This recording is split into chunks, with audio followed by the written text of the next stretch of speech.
Hello everyone and welcome back to a bonus episode of Razoo Learns AFK Journey.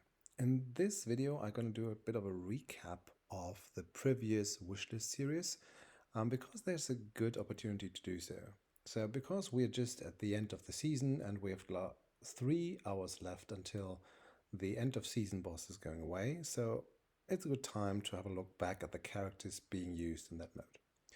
Now that said, in the wishlist series, I basically talked about that you need characters that are equally good to use in PvP, PVE, and AFK stages, and this is only bosses. So we're just looking at the boss content right now, but I think it's already interesting because this season there were a couple of surprises when looking at the different setups.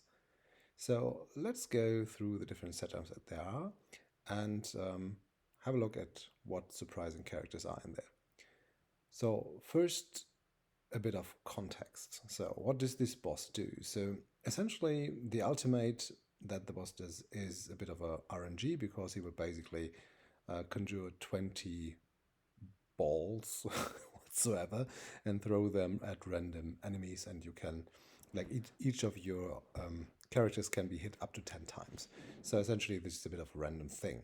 So then there is a seal which you need to break in order to hit him, and then there is some damage over time for the one doing most of the damage and some other stuff. So essentially what we found when doing this is that it's a bit RNG, so damage numbers vary quite a bit, and that is mainly because random characters start dying. So you have a real problem with characters dying here, so you have to have a bit of healing here. Yeah, so, and you have to have special characters on the fields because in order to get the shield down, because special attacks deal or can deplete the shield quicker, so you can do more damage. Okay, so that is very special, and that is a bit different from other things like PvP and AFK, of course, and also a bit different from other bosses. So yeah, so that is a bit of context. So we're probably looking at damage dealers which are a bit equally distributed, so more or less. Or if we single out, then they have to have good healing. Good, so let's have a first look at the Graveborn troops. And there's actually, in my setup, not much of a surprise. So you see basically the characters that are mostly on the list. So a bit of a surprise is Valka here, but let's keep in mind that we only have Graveborns here, and Valka is providing a buff to all the adjacent team members. So essentially she will buff attack speed, which is pretty good for, especially for Bonnie here. Not so much for Ludovic, but maybe a bit for Tilline. I'm not quite sure about that one, but at least we're getting a bit quicker. What's also interesting is that we have the healing artifact here, which is normally not used or are rarely used this season, but here it's actually required because that boss will actually kill your troop pretty quickly. So here in this setup, not much of a surprise. So in the second part, also not much of a surprise. Like we have Shamira here, which is currently the best damage dealer if she does die, and we have a bit of magic damage boost, or basically magic damage debuff. So because the boss will take more magic damage if she's on the team, so it makes sense to pair her up. And then we have Thorin here as a tank, so which is basically providing a bit of safety to Shamira here. So not much of a surprise. So, but this is my setup, and how did the other people do? So we can have a look at the troop formations, and there you have a surprise because you see Hodgkin is popping up here. And this was a bit of a surprise to me because Hodgkin is rarely to be seen. I was just wondering, why is he popping up here? And the interesting part here is, if you look at the damage output, you see that Hodgkin here is doing 10k damage, while Shamira does 51. And if I do look at my part, it's like, well, that's not my part. Where is it? I'm here. If you look at my part, then you see Shamira is doing 51, even though there is the debuff from Carolina, so the debuff probably doesn't work. and Carolina does a lot less damage. So essentially, if I would have had Hodgkin here, I would probably have been ranked in the top 20 now, but I haven't. So Hodgkin is doing more damage here. Compared to Chimera, though, still neglectable. Yeah? So, and let's compare this to others. So you have 11k damage, and here you have Bonnie with 13, then you have Valke with 6, yeah, and then comes Lulu. So essentially, he does a decent amount of damage on this boss. So that is sad because he's mainly left unknown, and he's very fell-fitting because he has some survival mechanics. So essentially, you have 2 tanks here plus 1 damage dealer. Okay. Cool. So interesting bits and pieces. Hodgkin I didn't have on the radar. Hodgkin is also another thing for the next season because Hodgkin will get a S plus update, and with that he might come up with some of the deficits that he has. So currently the problem with Hodgkin is that he dies pretty quickly and doesn't do a lot of damage. But with the seasonal update that he's going to get, he will have another debuff that will reduce the healing an enemy will receive, and he will also gain energy much quicker, which basically means he will enter his invincible state a bit more often. So that might do the trick for him. Let's see. So if you've built Hodgkin currently, you might see a bit more use of him in the next season, but this is still to be seen. Okay, so these were the Gravebones. Big surprise here was that Hodgkin is on the team. So then we have the not the wildest. I always mix them up. Okay, you know, my favorite pet furry friends. So, and here also not much of a surprise. So most of the stuff you've seen, I already talked about that Kruger is good for boss in contact sometimes. Yes, you definitely have Shakir. And here you got it. You've got Seth. And Seth is one of these units where I said, like, he's not particularly bad, but he's rarely seen because there's better units around. Well, as you now have only one faction available, so he's actually a decent choice.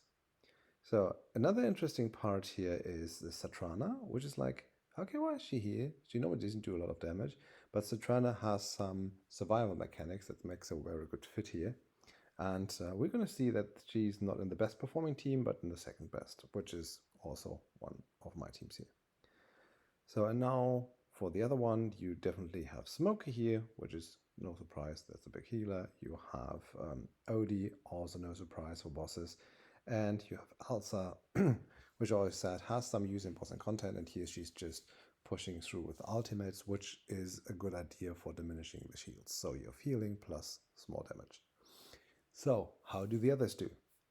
And here's also a bit of a surprise because Natsu is here. So, I did not use Natsu because I only have it on Mythic, and I think up from Mythic Plus he probably will perform a bit better, because if you see here, he's doing 70k of damage. So I did a try with him, and he was by far not that much.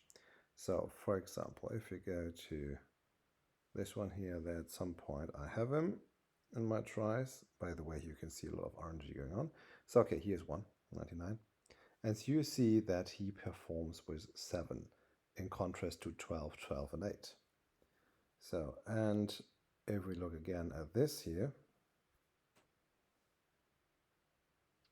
he's 17 compared to 10 and 13.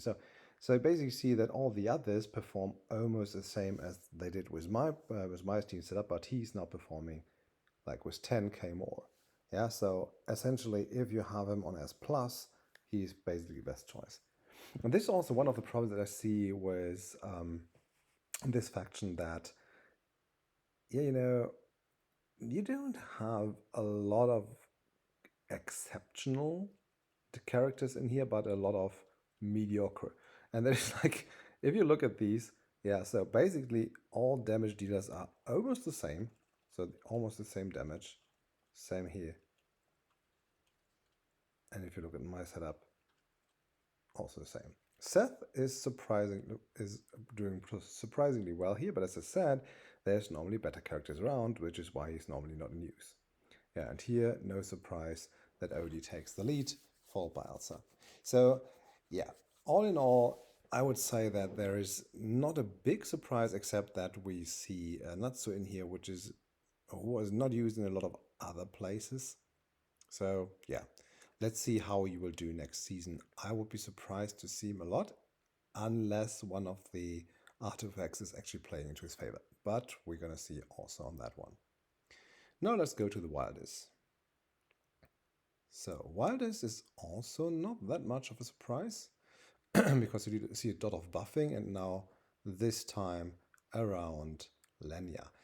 I also said that I think in the videos that Lenya had some bossing use before endless mode, and that is also why she pops up here. So she can deal quite a bit of damage, and actually as I knew that, I actually pushed her a bit, so I've got her now on 3 stars so that she does a bit more damage. And she's actually the one unit that is buffed most. So she gets the buff from Almas, and she gets the buff from Rainier, and she gets the buff from the twins. So we basically buff up as much as possible. Yeah, Lily May doesn't need that. She's doing enough damage on her own. So in the second field, you see like we have Faramore sitting here and Florabelle, which is also a good damage dealer. And then of course we need healing. And as we have a long fight, Haven is a bit better suited than Damon here, even though Damien can do some haste buff. Good, so how do the others do? And yeah, surprising or no surprise, this always looks the same. There is a bit of difference sometimes. So here you have an extra healer with Damien, and sometimes do we have Grandma Dani here? So, well, what you can do here, which performs a bit similar, is you replace Almas, do this whip, and then put Grandma Dani on that. And she will actually, this will actually perform similar. Yeah, so a bit less, but similar. Now, this is a bit interesting because, like, I haven't seen her, or I haven't even used her this season at all.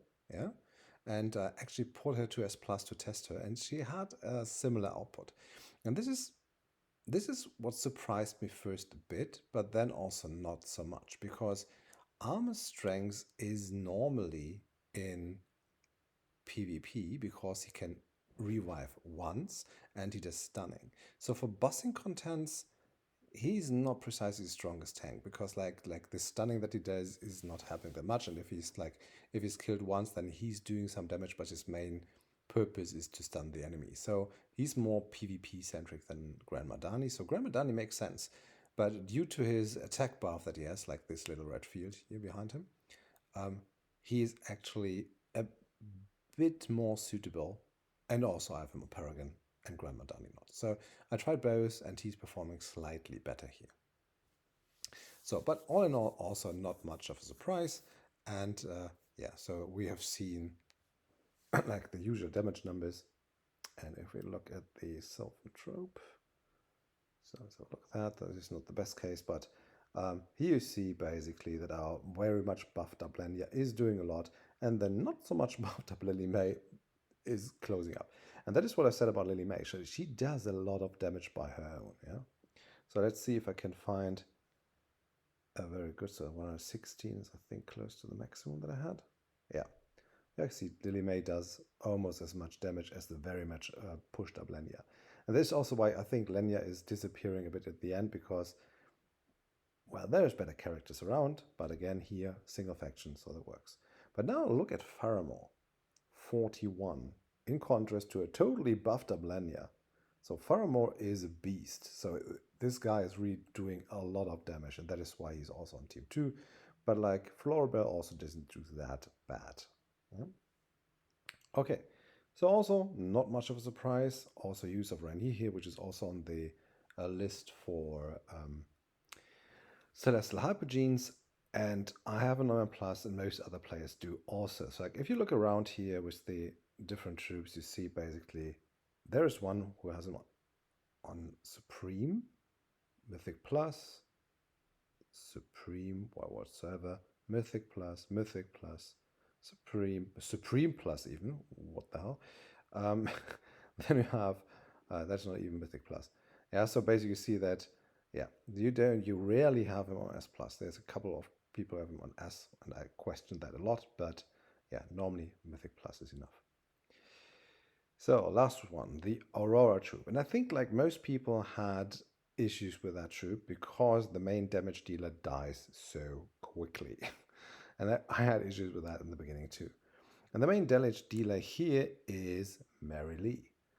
Also, not much of a surprise, we have seen her in other bossing contents. Um, and if she dies, like your numbers go down a lot. And so here we have her, like on the very first thing. And okay, she's not even, okay, here her rack is better, but she does a decent amount of damage with 20. And here in my case, yeah, 1832. Okay.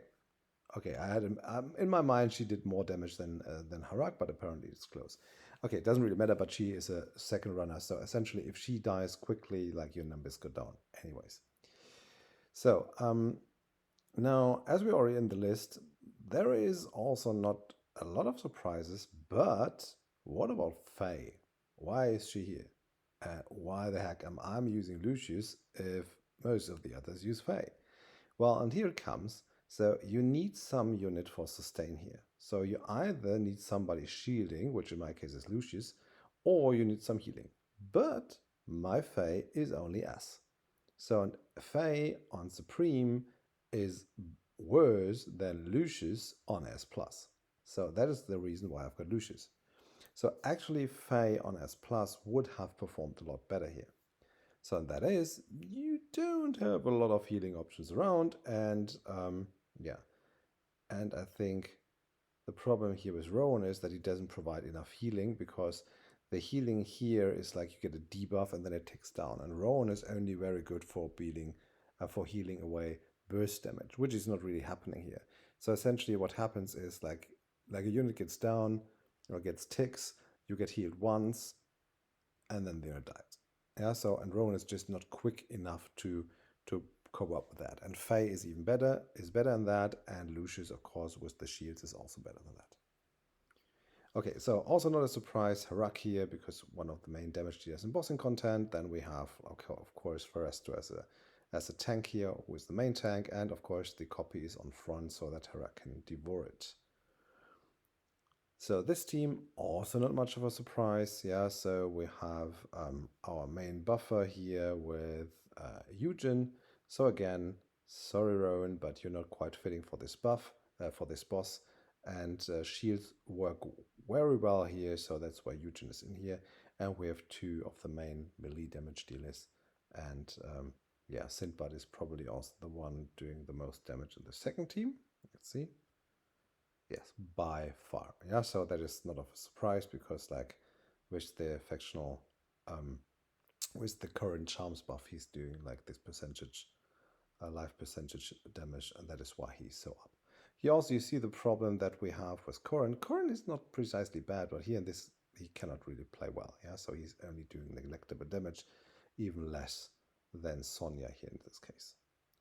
So also, again, not much of a surprise, pretty much sticking to the wish list, with the only exception of Faye popping up here suddenly, which probably nobody has if you don't build it explicitly. This is like one of the Fallout characters that I built. Yeah. So what about the other cool characters that are not being shown here? So for example, what about Siren? Well, not enough damage compared to other units here. And he's more basically PvP centric, so yeah, not that much. Then what about Cassidy? I wondered about that, and I think there was a setup with Cassidy in it, but I think like normally you use her for her speed buff, but there was not much to do here because you're more focusing on healing. So that's basically why she didn't show up. Yeah, Vala, no surprise, PvP, and Rowan, as I said, not quite fitting as a healer for the type of damage being dealt.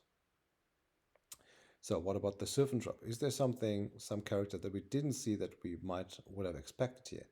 So what about Tarsi? Well, simple. This is a single boss. Tarsi is not very good against single targets, so no. Parisa, interestingly not, but I think Parisa will do more damage than Lenya, for example, or Florabelle here, just because she will die pretty quickly, and that is probably why she is not in use here. What else? Yeah. Aaron, nobody to group here, up here, so and yeah, the damage of Arden is probably not enough at one time, and she's also pretty flimsy. So and the same goes for the rest, so there's basically not much benefit in that. So yeah, also makes a lot of sense because like the otherwise strong characters don't hit the niche here. Then here in this case we have, so we don't have Coco, which is a bit strange, but I think the shields from Coco are just not catching up with the healing that Smokey does, plus the damage that he does. And here in that case, I think that Mikola's buff in terms of heist is probably outweighing the shields that Coco does. So I didn't try it, to be honest, in this case, but I think like Mikola does a bit better because of the haste bonus. So we don't need a tank here, so Attendra is off.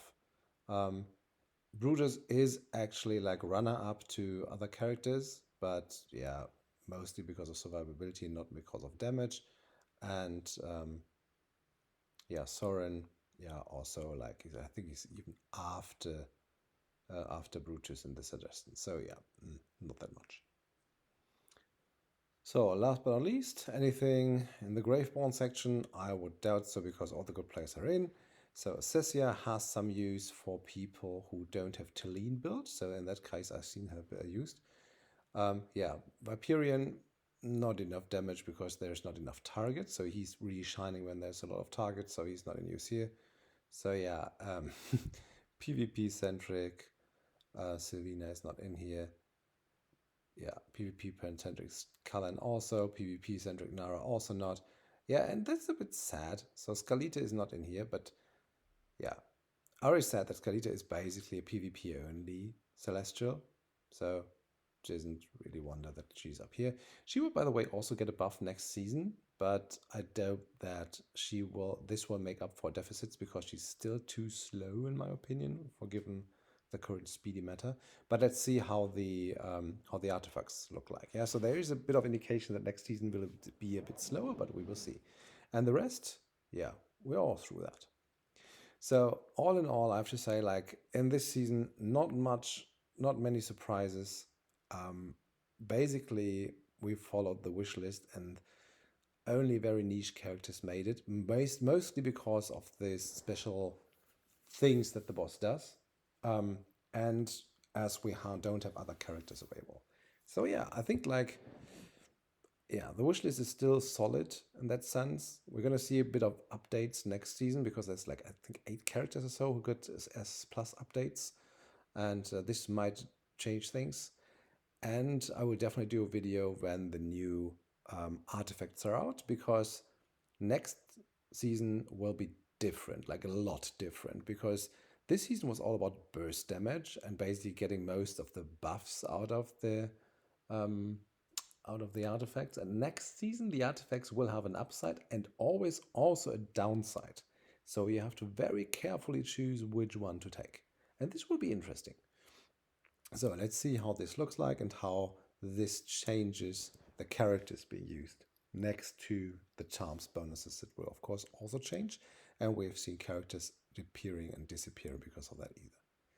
Good. So this is the bonus video. I hope you enjoyed it a bit, and yeah, see you next time, hopefully next season.